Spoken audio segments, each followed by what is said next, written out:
আসসালামু আলাইকুম। ফুড ভ্যালিতে আপনাদের সবাইকে স্বাগতম। আশা করি সবাই ভালো আছেন, সুস্থ আছেন। আজকে আমরা বেগুনের চাটনি তৈরি করব। তো আজকে আমার বেগুনের চাটনি তৈরি করতে কি কি লাগছে এবং কিভাবে বেগুনের চাটনি তৈরি করছি, খুব বেশি কথা না বলে চলুন সরাসরি রেসিপিতেই চলে যাই।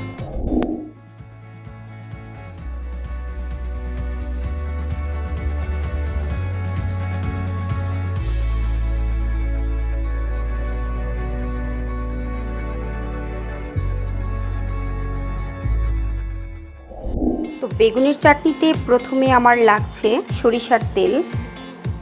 আমি এখানে হাফ কাপের মতো সরিষার তেল দিলাম। দিচ্ছি 2 টেবিল চামচ রসুন কুচি।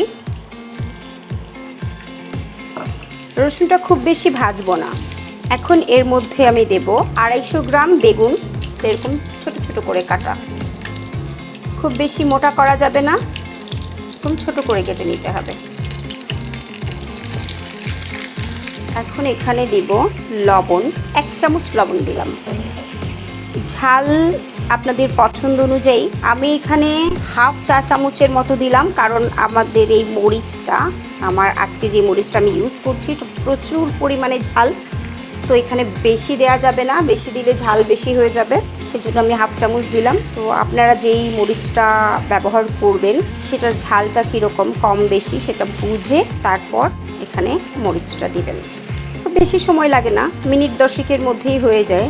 এখানে 5 মিনিটের জন্য ঢাকা দিব, শুধু বেগুনটা সিদ্ধ হওয়ার জন্য। ফিরছি 5 মিনিট পর। ওকে, 5 মিনিট হয়ে গেছে, দেখি কি অবস্থা। এখন এখানে খুব অল্প পরিমাণে 1 চিমটি মতো হলুদ দিলাম, শুধু কালারটা ব্যালেন্স করার জন্য। দেখেন বেগুনটা খুব সুন্দর সিদ্ধ হয়ে গেছে। এই যে বেগুনটা একদম সিদ্ধ হয়ে গেছে, গলে গেছে। এখন এখানে দিচ্ছি 1 কাপ তেঁতুল কারি।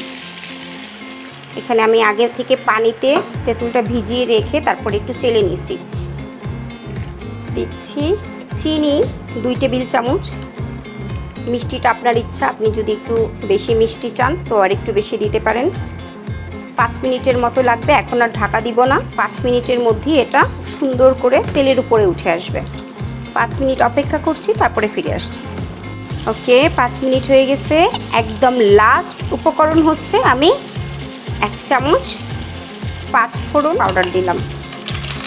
সুন্দর তেলের উপরে উঠে আসছে আর আমার চাটনিটাও কমপ্লিট হয়ে গেছে। ওকে, এবার পরিবেশনের পালা। এটা মূলত আমাদের এইখানে যে চট্টগ্রামে বিয়ের অনুষ্ঠানে এই চাটনিটা দেয়, ভালোই লাগে খেতে। পোলাও, গরম গরম ভাত, খিচুড়ি, বিরিয়ানি, যে কোনো খাবারের সাথে এটা ভালো লাগে।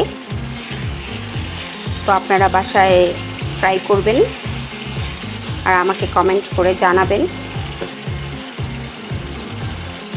ঠিক আছে, রেডি আজকে বেগুনের চাটনি। আজকের মতো বিদায় নিচ্ছি, আল্লাহ হাফেজ।